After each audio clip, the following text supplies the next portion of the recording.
Greetings.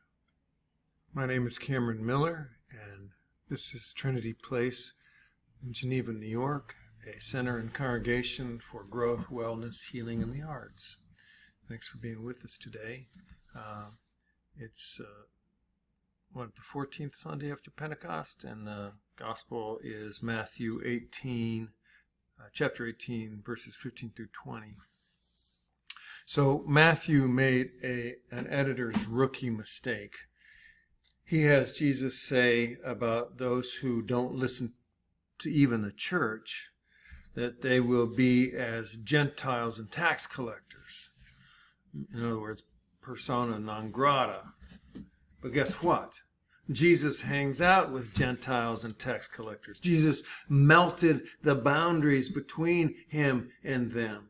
So this ever so famous proverb probably does not really come from the lips of Jesus, or at least not exactly in the way that Matthew has quoted him. Instead, it's a proverb very probably from the early fledgling church.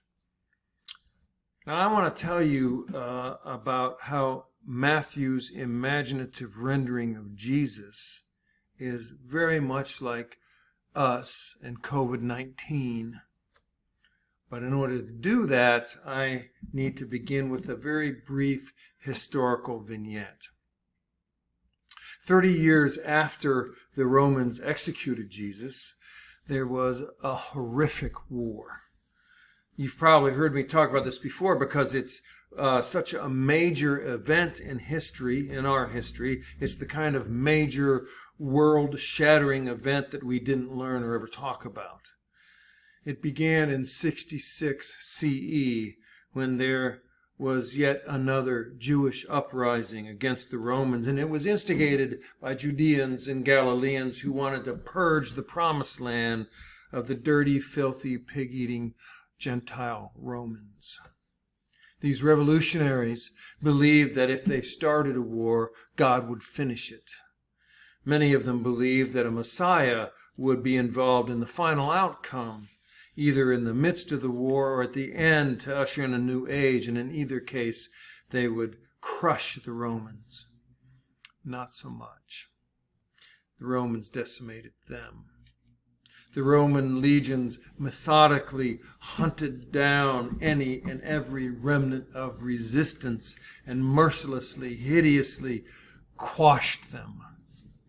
For example, it's reported that the Romans burned local children alive, burned them alive inside Torah scrolls. That way, symbolically and even literally eliminating their past and their future in one violent act.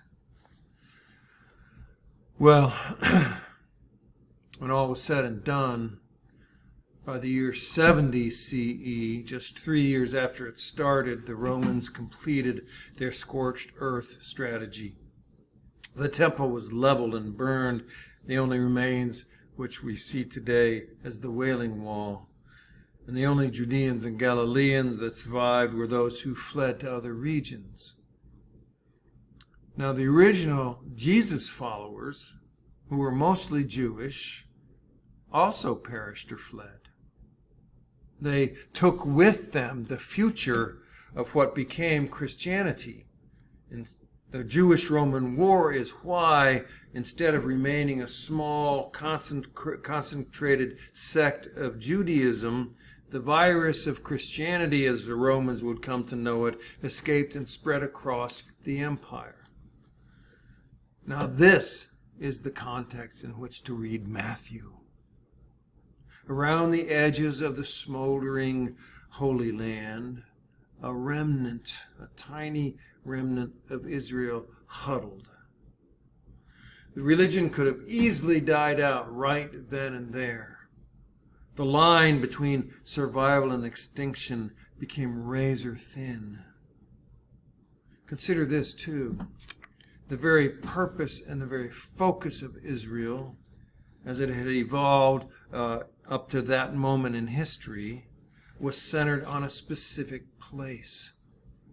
The Passover story, piece of which we heard today, concludes with the people entering the Promised Land.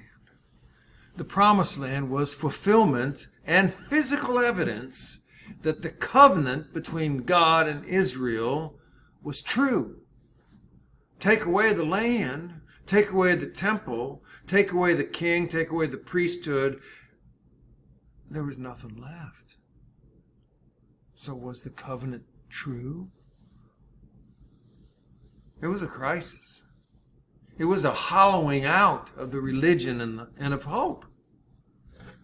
How could there be a covenant if there was no land and no temple, and the filthy, pig-eating Romans continued to occupy and desecrate the promise?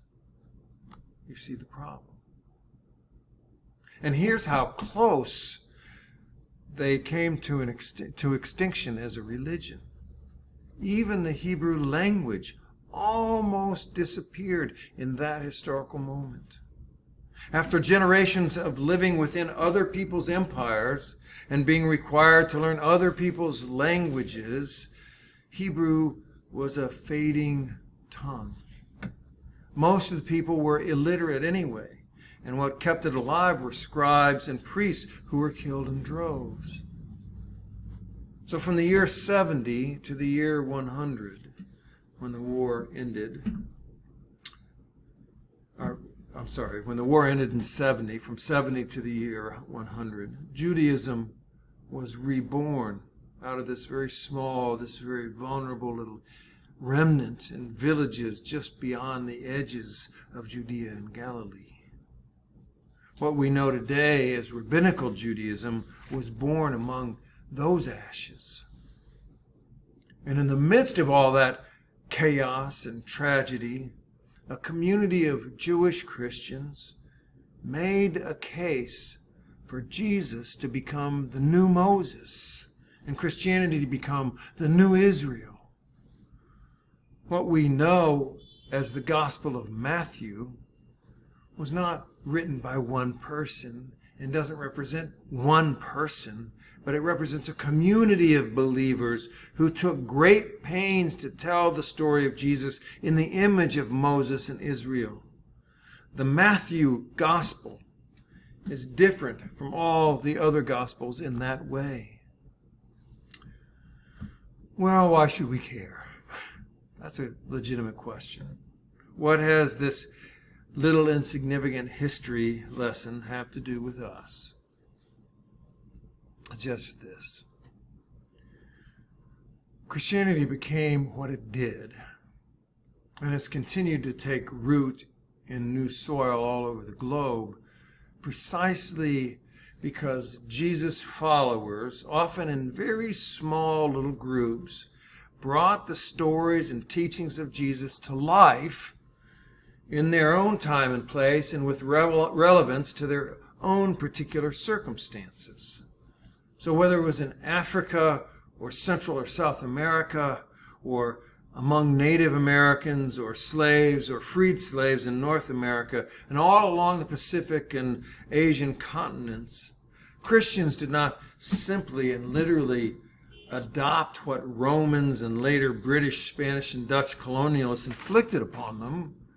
Rather, they heard the Gospels,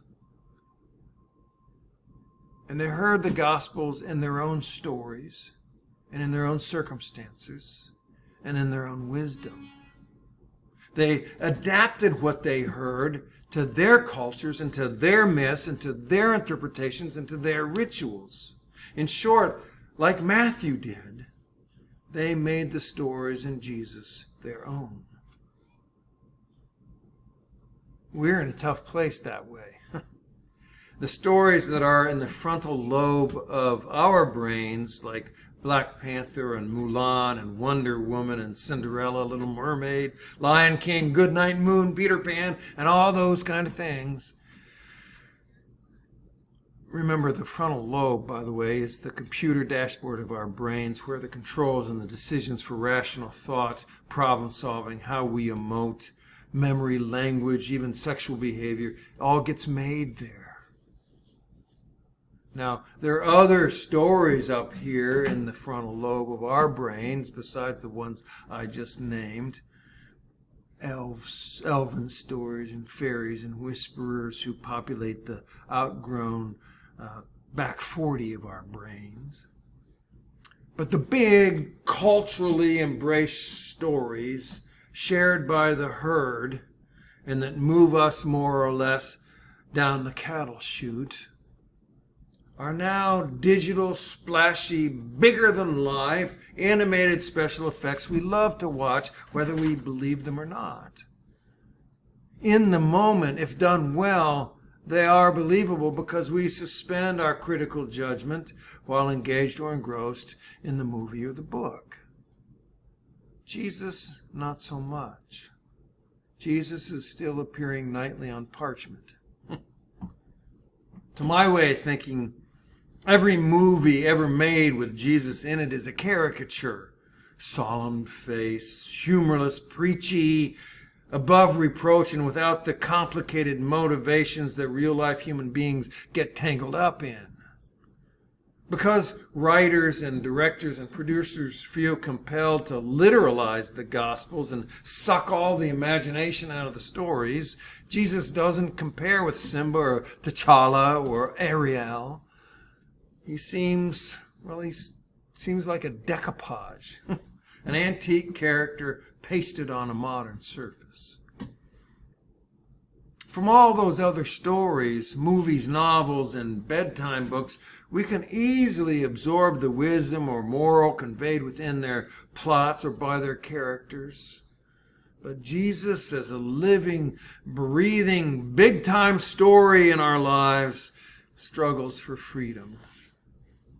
For us, Jesus has been under lockdown for a very long time. He's under quarantine inside 17th, 18th, and 19th century redaction. Not only is he safer there, but we're safer with him being there. Letting him out might cause a Jurassic Park moment.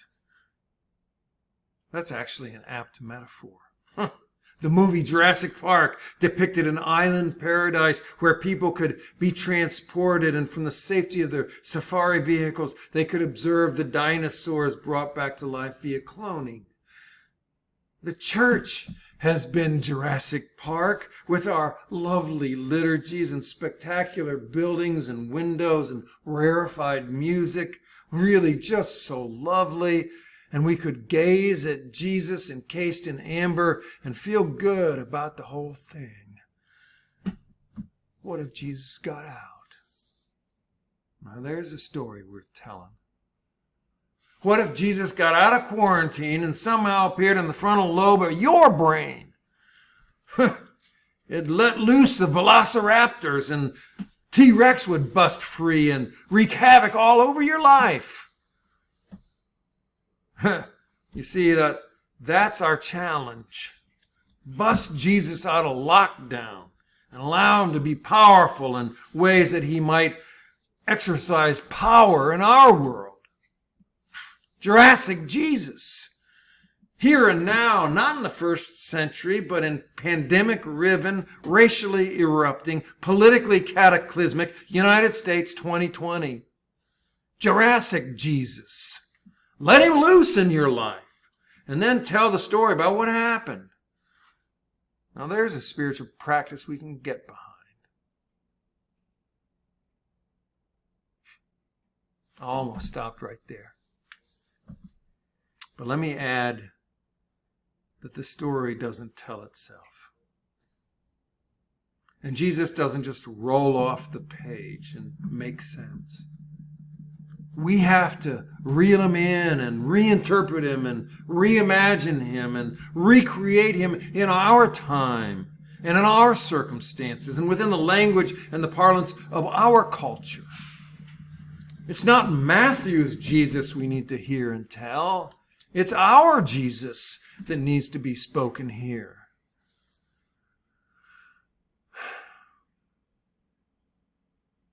Well, thanks for listening. I invite you to animate your Jurassic Jesus and to share with the rest of us the story that ensues, because there will be one. In the meantime, the peace of God, which as the old hymn says, is no peace, be with you and us every day. Thanks again.